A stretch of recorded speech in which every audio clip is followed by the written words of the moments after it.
UQ holder begins with Konoe Touta, a 14-year-old boy who wants to go to the capital and climb the tall tower there. For that reason, Touta and his friends always try to beat a teacher who is also his adoptive parent, Yukihime. Yukihime did that because she had been authorized by the head of the village to test everyone who wanted to move to the capital. So, whoever can beat her, they will be allowed to leave. But the problem is that Touta and his friends always fail to beat Yukihime. They couldn't even land a single hit on her because she used magic. One day, one of his friends told him that now there were magic application devices on the market. If they used those devices, they could definitely use magic and defeat Yukihime, although as a consequence, they would have to spend a lot of money since the prices of the devices were very expensive. For the same reason, he refused to use the device. It would be better for them if they trained hard to beat her. When his friends invited him to practice, Touta couldn't go with them because he had to go somewhere. Turns out he went to his parents' grave. His parents died 2 years ago due to a traffic accident, which made him lose his memory. It was at this time that Yukihime decided to adopt him. After visiting his parents' graves, he suddenly saw the shadow of a man who said he was waiting for Touta at the top of the tower. The next day, Touta and his friends again failed to beat Yukihime. A teacher named Tachibana saw them. So, after school, he offers to teach them magic, claiming that he has a different point of view from Yukihime, who tends to forbid students from going to the capital. As for Tachibana, he is actually happy if the students can start a new journey in their lives by going to the capital. After saying that, he gave them magic equipment, which Touta's friends could easily master, but Touta was the only one who couldn't use it. Tachibana has another strategy to compensate for this problem by giving Yukihime a magic sealing bracelet. If Touta managed to convince her to wear the bracelet, Tachibana was sure they would be able to beat her.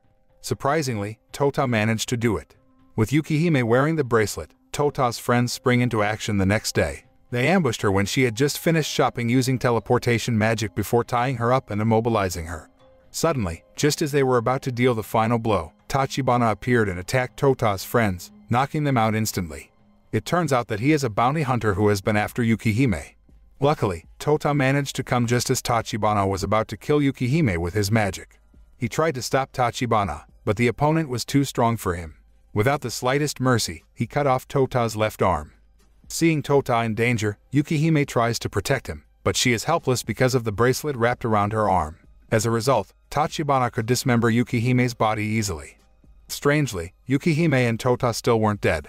It turns out because she is a vampire, and 2 years ago, she had turned Touta into an immortal just like her. To prove it, she asks him to drink her blood. Then, he will be able to recover, and his strength will be awakened. Not wanting his friends to be killed by Tachibana, Touta was finally forced to obey Yukihime.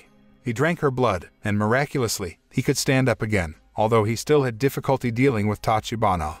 He managed to cut off another arm that Touta has. However, the power of Touta's immortality is showing. His 2 severed arms suddenly grew, taking Tachibana by surprise. Then, with his new arm, he hit Tachibana with all his might and defeated him. After that, Touta fell unconscious. When he opened his eyes, he saw that Yukihime had returned to her original state, even when her body had been chopped up. She finally revealed her true identity to him. Her real name is Evangeline A.K. McDowell, a 700-year-old vampire. She also revealed that Touta's parents didn't die in an accident but were killed by someone. It happened when Yukihime was on the scene 2 years ago, and she complied with the last request of Touta's dying mother to take care of her child. At that time, she cast him the immortality spell. The next day, Touta and Yukihime decided to go to the capital. They realized that other hunters might come for her in the future, and their presence in the village would only endanger his friends and the other villagers. So, to avoid the immortal hunters, they chose to walk toward the capital. Touta was enthusiastic throughout the trip, imagining he would make many new friends when they arrived in the capital. However, Yukihime reminds him that he is immortal, which means he will forever be a 14-year-old child. He had to be careful before deciding to make someone his friend, otherwise, he would regret it. Touta then swam in the river, where he later met Kuromaru, a boy who looked like a girl at first glance. He told Touta that he came from the top of the tower and was expelled by his family. He was only allowed to return there after he killed a 700-year-old female vampire known as the Dark Bible. The vampire woman he was referring to was Yukihime. Moments later, she came over to them. Without further ado, Kuro attacked her with his sword, and with just a quick glance at his attack, Yukihime knew that he was from a Shime-ryu clan. Seeing Touta with Yukihime, Kuro could guess that Touta was also a vampire. He said that he couldn't possibly be friends with Touta because his clan's duty was none other than hunting down immortal beings like them. After saying that, he tried to attack them again. But before that, Yukihime stabbed Kuro with her bare hands. To their surprise, Kuro was still not dead. The stab wounds on his body closed quickly, and just by seeing that, Touta and Yukihime knew that he was also immortal. Even so, Kuro still wants to fight with Yukihime. In response, she expressed her willingness to fight with him as long as he could defeat Touta. And so, the battle between them ensued. Both have equal strength and speed, although Kuro, who wields a sword, has an advantage over Touta.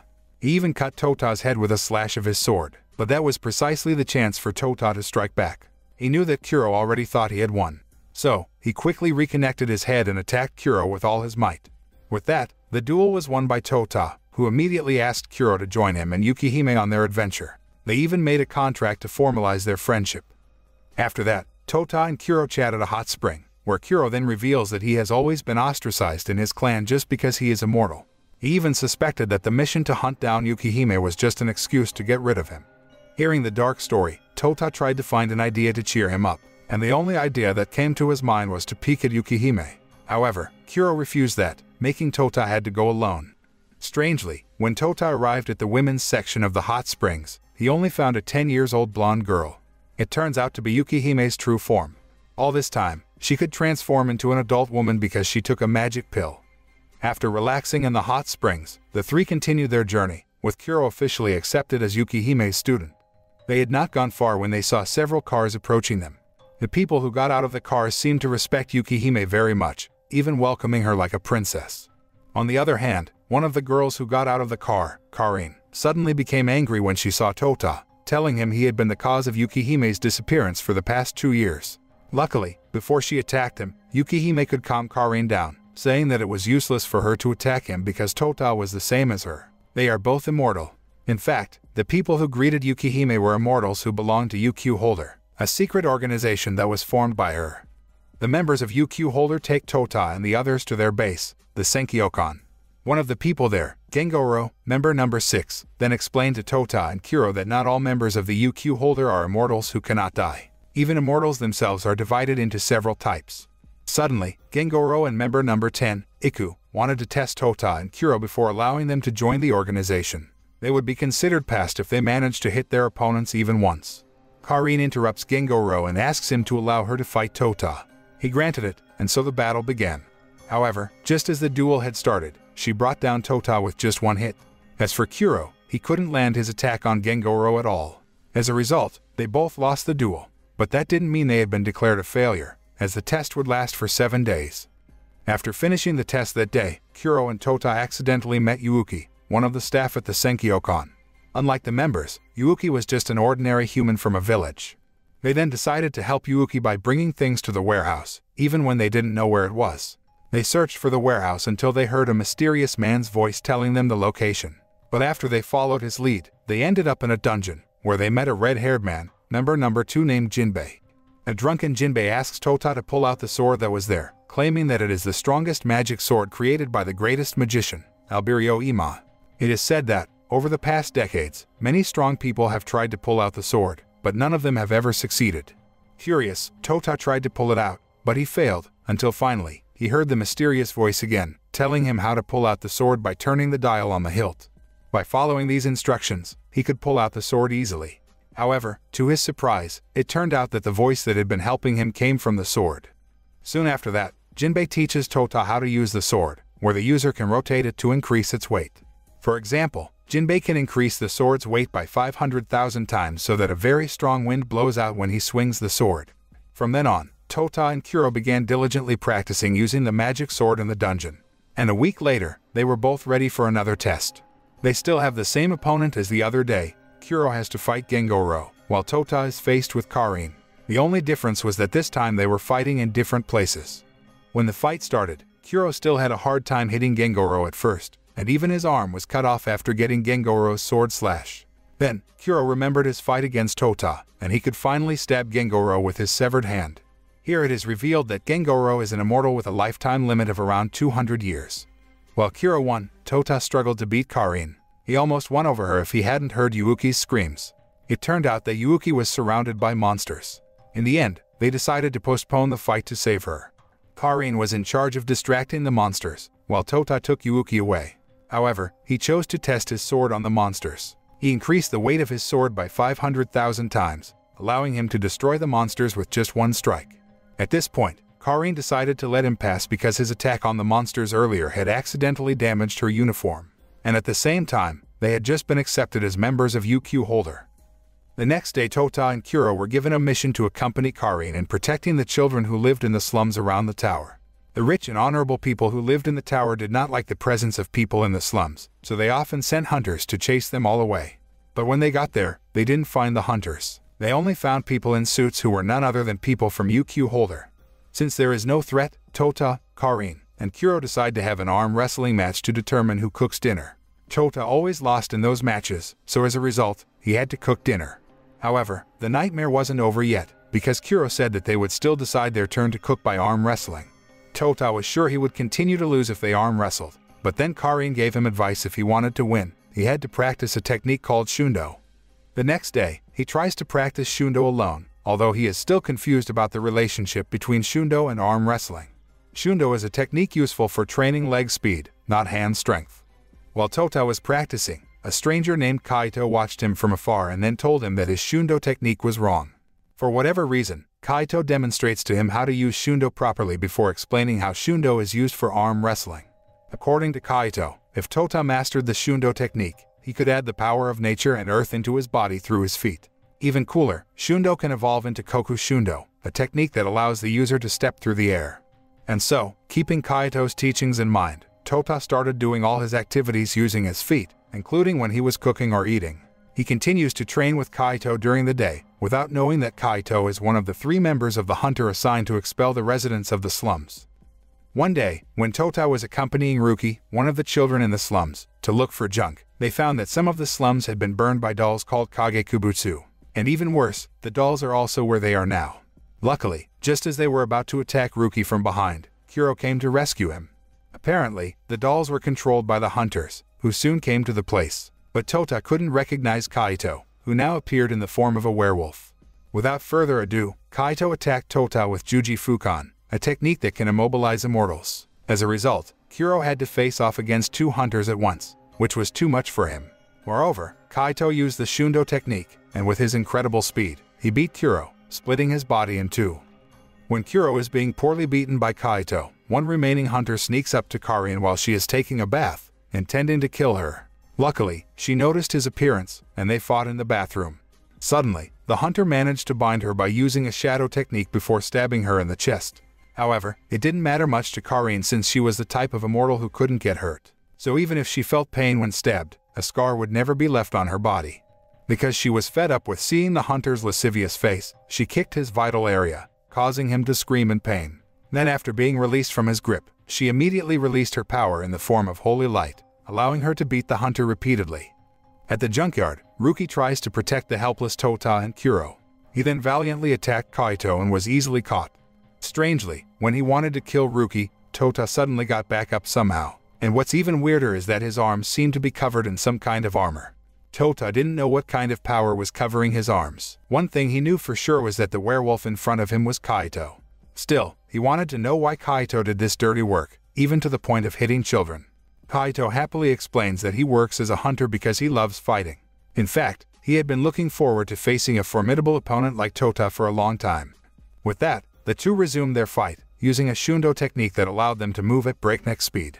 Touta can master shundo quickly, which makes Kaito admire him so much that he wants to invite Touta to work with him. However, Touta refuses his offer, forcing Kaito to release the secret technique that allows him to stab Touta's heart with his bare hands. And no matter what kind of immortality a person has, he won't be able to move if his heart is crushed. Soon afterward, Touta's body gave off a dark, wing-shaped aura that could even cut off Kaito's hand. With that strange power, which surprised Kaito, he could regenerate his previously damaged heart.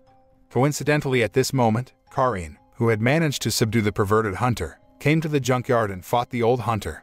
Their fight was stopped when Touta gave off that dark aura. The old hunter apparently knew what it was and was willing to explain it to Karin. According to him, an evil aura called Magia Erebia, black magic that held the secret of immortality. Every Magia Erebia user would gain immense power, though, in exchange, they would lose their minds and even risk losing their souls. As far as the old hunter knows, only two people can use Magia Erebia, namely teachers and students with the nicknames of the Dark Angel and the World's Strongest Witch. A long time ago, the old hunter had seen those two figures defeating monsters with great ease. Shortly after the old hunter finished giving the exposition, Touta started to attack Kaito repeatedly. At this point, Kaito was ready if he had to die at Touta's hands. But Touta, who did not want to kill, tried to restore his consciousness until he finally managed to return to his original form.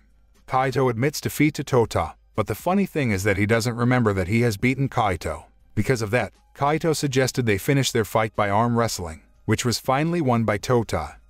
The fire that engulfed the slum had spread and burned most of the area when it was dark. But when hope seemed lost, Yukihime came and immediately extinguished the fire with her ice magic. After that, she returned to her original form, a 10-year-old little girl, and confronted the two hunters. It turned out that she was the dark angel that the old hunter had mentioned earlier.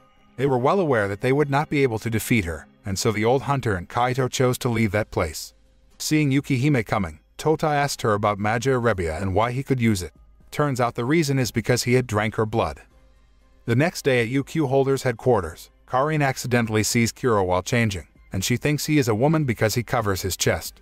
With his face flushed with embarrassment, Kuro finally revealed to Karin that he was from a demi-human tribe and was born genderless. They can only choose their gender when they turn 16. He is not yet 16 years old, but people consider him a boy since he thinks he is a boy. On this day, Kuro and Touta decided to take a walk in the capital, where they later ran into Iku and Karin. However, they were not alone. There was a little girl following them. Her name is Kyrie. Oddly enough, when she saw Touta, she immediately asked Iku to let her talk one-on-one with Touta.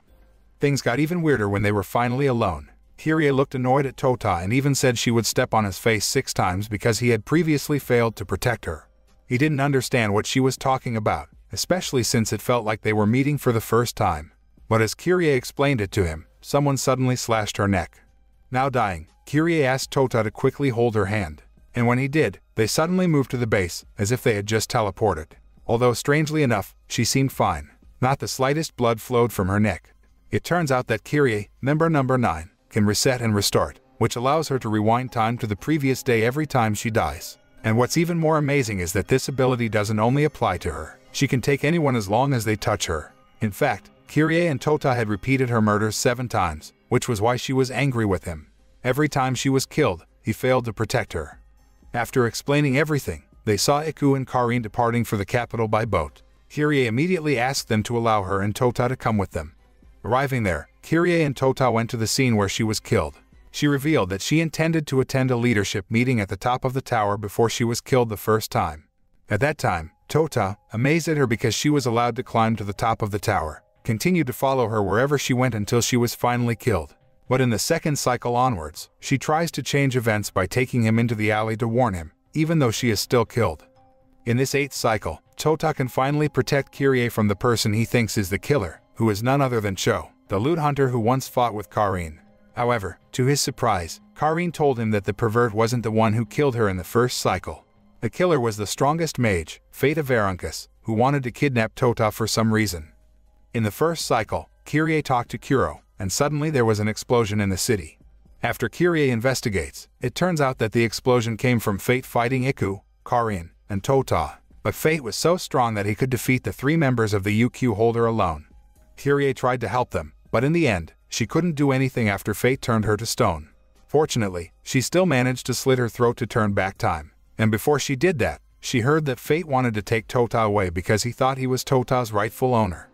Back in the present, Kyrie tells Touta that Fate is an Earth-type mage. People used to revere him as a hero, but now he is considered the enemy of mankind. Their conversation was then interrupted by the arrival of Karin and Iku, who apparently also just found out that Kyrie can turn back time. Thus, since they knew about her powers, she decided to make a plan with Touta and the others to capture Fate. Arriving at the location where the battle would be held, Kyrie started giving instructions to everyone. She told Karin and Iku to attack Fate as soon as they saw him. Once he was caught off guard, Kyrie and Kuro would ambush him, and then Kyrie would slit her own throat to bring him to the day before. After that, she will take him to the underground cave at UQ Holder's base. That way, they could lock Fate there. Hearing her plan, Iku asked Kyrie to take them all with her because Iku didn't want to be left in a world where Kyrie had taken her own life. Kyrie agreed to take them with her, therefore, they all had to be near her just before she died. After distributing the tasks to each person, they scattered to their positions. And it wasn't long before Touta contacted Kyrie to ask if they should inform Yukihime that they would capture Fate. But Kirie rejected Touta's proposal, arguing that if Yukihime were there, Fate would have noticed her. While waiting for Fate to appear, Touta decided to find information about the strongest magician through his cell phone. However, instead, he finds Yukihime's video recording, which will automatically play when he intends to find out about Fate. In the video, Yukihime explains that 80 years ago, Fate was considered a hero after successfully handling the conflict on Mars. At that time, Fate's partner was Touta's grandfather, Negi Springfield. 20 years ago, when Negi died, Fate's personality suddenly changed until he became the enemy of mankind. As for why he was after Touta, it was most likely because of Fate's relationship with Negi in the past. Yukihime only has one message Touta has to keep in mind: don't listen to anything Fate has to say. Her explanation ended there, but it still didn't answer the question on his mind: why was Fate after him? Yukihime's explanation was too vague. Touta suspects that maybe it has something to do with the incident 2 years ago that made him lose his memory. He didn't have time to think about that because soon, Fate appeared. But the problem is that 2 of Touta's friends from the village are next to Fate, forcing him to ask the group to delay their attack. Inevitably, Touta had to show himself in front of his friends so he could quickly take them away from there. However, before they could take a step, Fate put his arm around Touta's friends, preventing them from leaving. Soon afterward, Fate gave Touta a friendly smile, saying that if he wanted to be as great as his grandfather, Touta had to go with him. But if he refuses, Fate will kill everyone there, including his friends. He did not flinch under threat. He refuses to go with Fate, arguing that he is sick of seeing his face and demeanor. When Fate's attention was fixed on Touta, Karin took the opportunity to free Touta's 2 friends before attacking Fate simultaneously with him. Seeing that opportunity, Kirie and Kuro started to move, but the other Fate's men got in their way. In the end, Kuro chooses to throw Kirie at Fate. Unfortunately, Fate turned her into stone before she could injure herself. Realizing that their plan had failed, Karin ordered Touta to flee immediately. However, Fate stopped him, prompting him to say that it would take 5 minutes to activate his barrier. So, within that time limit, he had a chance to attack Fate. Hearing that, he decided to accept Fate's challenge and duel with him. While Touta duels with Fate, his friends must face off against Fate's minions. Karin faced Jurei, and Kuro fought Ashura, while Iku was troubled by the female swordsman, Tsukuyomi. Yes, Iku had been fighting that swordsman ever since Fate had appeared. That's why he didn't come to help earlier. Their duel was all fierce, but Karin had noticed some sort of countdown on Kirie's arm, and she guessed it was a countdown before Kirie was freed from her petrification. So Karin contacted Touta and asked him to survive Fate's attack until Kirie was free, knowing that Touta then provoked Fate to attack him at close range. Soon after that, once Fate was within his reach, he instantly increased the weight of his swords, sending them falling right in front of Kirie as she was freed from petrification.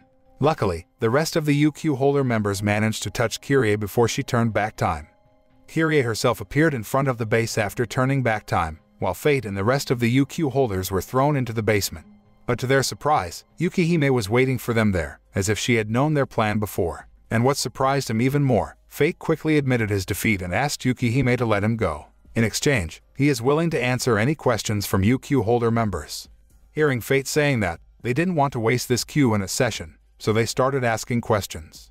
The first questioner was Iku, and the question was, why did Fate want to kidnap Touta so much? What will Fate do to him after he takes Touta away? Fate's answer is that he needs Touta to save Negi. He didn't want to tell him more when Touta said that his grandfather had died a long time ago. Instead, he told Touta to ask Yukihime directly. All he could say now is that if Touta helped him save Negi, he would also save the 12 billion people in the solar system. After that, the second question came from Karin. She asks who does Negi love more? Is it Fate or Yukihime? Because according to the rumors she heard, Yukihime and Negi had a relationship as lovers. Without hesitation, Fate replies that Yukihime is in love with Nagi. Furthermore, it was Kuro's turn to ask. He was curious about what Fate meant when he said that the whole world would be destroyed if Negi was not saved. Here, Fate simply replies that it will be 20 years from now. Touta was the last questioner, and the question was very simple. Was Fate the one who killed his parents? Unexpectedly, Fate confirmed his suspicion. Hearing his answer made Touta angry. He immediately took out his Magia Erebia when suddenly, a light appeared from his shoulder. The light takes the form of Negi, who turns out to be the man Touta had seen at his parents' grave, who asked him to go to the top of the tower. Apparently, he wanted to tell Touta about something when he got there. For now, he only asked Touta not to believe Fate's words because everything that came out of his mouth was not the truth. However, Negi admits that Fate lied for Touta's sake. And just as Negi was about to explain in more detail, Kuro slashed the light on Touta's shoulder at Yukihime's command. Based on the agreement, the members of UQ Holder released Fate after the Q&A session was over, much to Kyrie's annoyance. How can she not? She had to sacrifice herself so they could capture the strongest mage, but now they're releasing him instead. Meanwhile, Touta continues to bombard Yukihime with questions about Negi. He still can't decide who to trust. Is it Negi or Fate? Even so, she remained silent. She entered her room without giving a single answer to his question. The scene moves outside the building, where the UQ holders deal with 3 women who want to enter their base. The old woman confessed that she wanted to meet Yukihime, and the little girl named Mizore asked to be brought to Touta.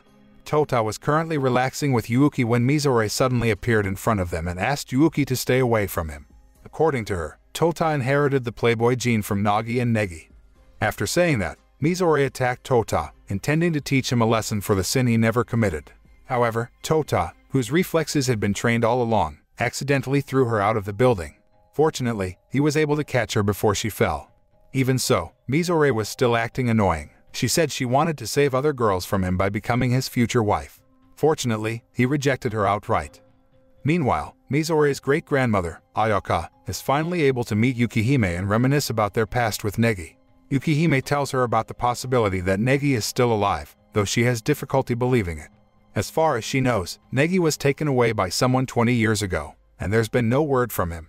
But still, she was afraid that he was in trouble right now, and that's why she told Kuro to remove Negi's hologram yesterday. She is afraid that Touta will get involved with his problems. She didn't even tell Touta anything about Negi for the same reason.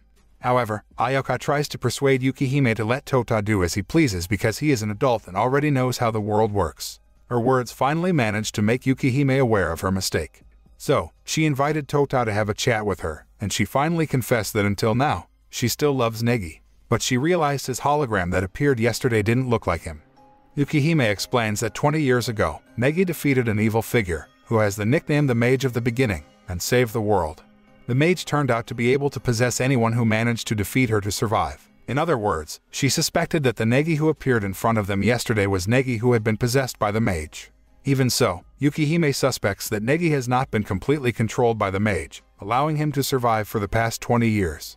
It's just that she is worried that, at this point, he has reached his limit. Not long after, Yukihime reveals that she and Fate wanted to save Negi, despite their different methods. She also revealed the meaning of Negi's words yesterday when he asked Touta not to believe Fate's words. What he meant by that was that Touta should not believe Fate's claim that he was the one who killed Touta's parents. Fate was the cause of the accident that killed Touta's parents 2 years ago. However, they are not his biological parents because Touta was created from Negi's genetic engineering. Or in other words, he is a clone of Negi. Touta then told Kuro about the shocking news. Their conversation was interrupted by Mizore, who wanted to invite Touta to a martial arts tournament called Mahora. Touta, Mizore, Kuro, and Kirie then went to the event's location. It turned out that the tournament was attended by students from various martial and magical schools. Currently, the tournament is still in the preliminary round, but if the participants managed to pass, they would continue the tournament at the top of the tower. Hearing that, Touta was interested in participating in the tournament. Unfortunately, the committee rejected him because the only participants in the tournament were those who were selected. Touta can only register if they lack participants. Touta and Mizore are met by Ayaka, who comes with her servant, Chachamaru, and her friend, the director of the tournament, Mana. It turns out that Ayaka met Touta because she wanted to take him to a school where Negi had taught magic when he was 10 years old. In fact, Ayaka was his student, and she, Chachamaru, and Mana knew that Touta was Negi's clone, but they still think of him as a descendant of Negi. Moments later, Mana received word that the tournament was short of one participant due to an injury. Incidentally, she had a substitute right in front of her. The scene then moves to the tournament arena, where Touta is confronted by a fighter named Cutlass, who turns out to be the one who injured the fighter he replaced. She proved very strong and could even get him into trouble, forcing him to activate his Magia Erebia. But still, she was able to subdue him with her powerful magic. And to his surprise, Cutlass suddenly called him brother. She even claims to be Negi's granddaughter, while Touta is just a failed copy of Negi. Her provocation ended in failure. Cutlass could say whatever she wanted about him, and Touta wouldn't care, because he knows he is the grandson of Negi. A few moments later, Negi or a man who looked like him entered the arena because, according to Ayaka, that man was not Negi. Her observation was also supported by Mana, who said that the figure was none other than the Mage of the Beginning. The fake Negi then asks Touta to come with him to the top of the tower, arguing that only Touta can save the world. But then, Yukihime appeared and immediately attacked Negi with her magic. The fight seemed unavoidable. Touta is supported by his friends, while Negi is helped by his 3 minions, which Yukihime recognizes. It was just that the 3 of them should have been dead long ago. Suddenly, Touta heard the voice of someone calling him, and before he knew it, he was absorbed into a black hole. Until finally, he landed in an unknown place. He meets someone named Alberio Ima, who created the sword he wielded. The sword even warned him that Ima was more terrifying than Yukihime. However, Ima introduces himself to Touta as Yukihime's old best friend, and he brought Touta to that place because he wanted to show him something, specifically Yukihime's past. Soon afterward, Touta sees a picture of Yukihime's past when she fell from a cliff and was saved by Nagi. Since being rescued by Nagi, she always follows him wherever he goes because she has fallen in love with him. Time then moves to 15 years later, when Yukihime meets Negi.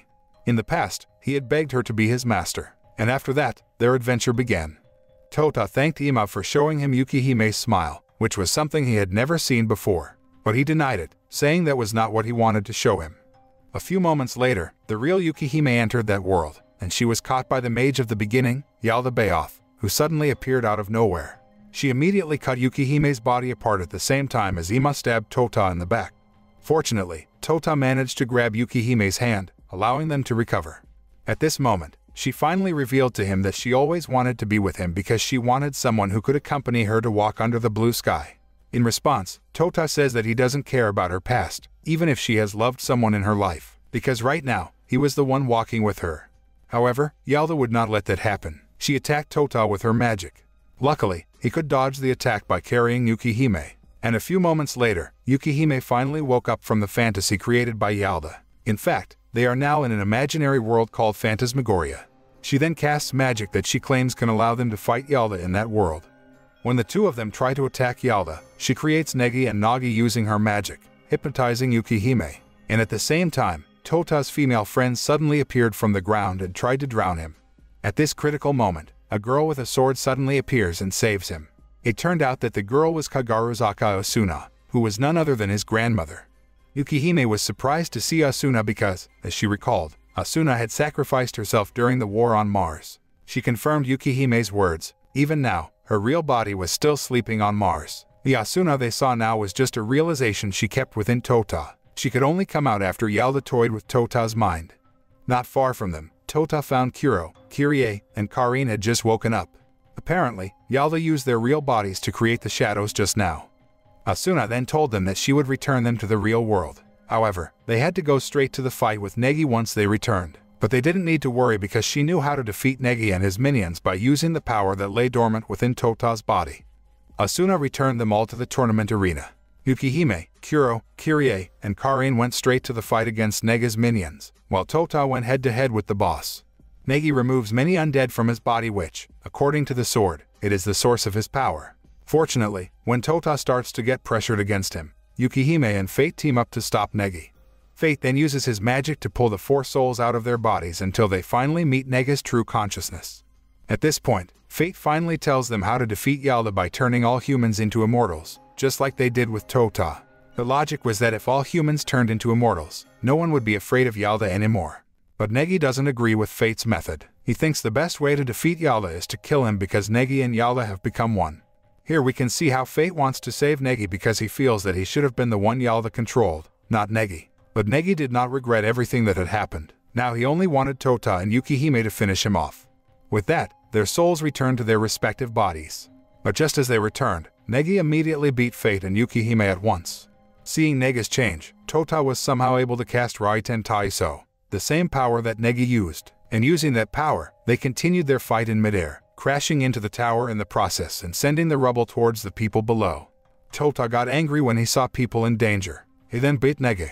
But then, one of Negi's men stabbed him in the back, sending him falling back into the arena.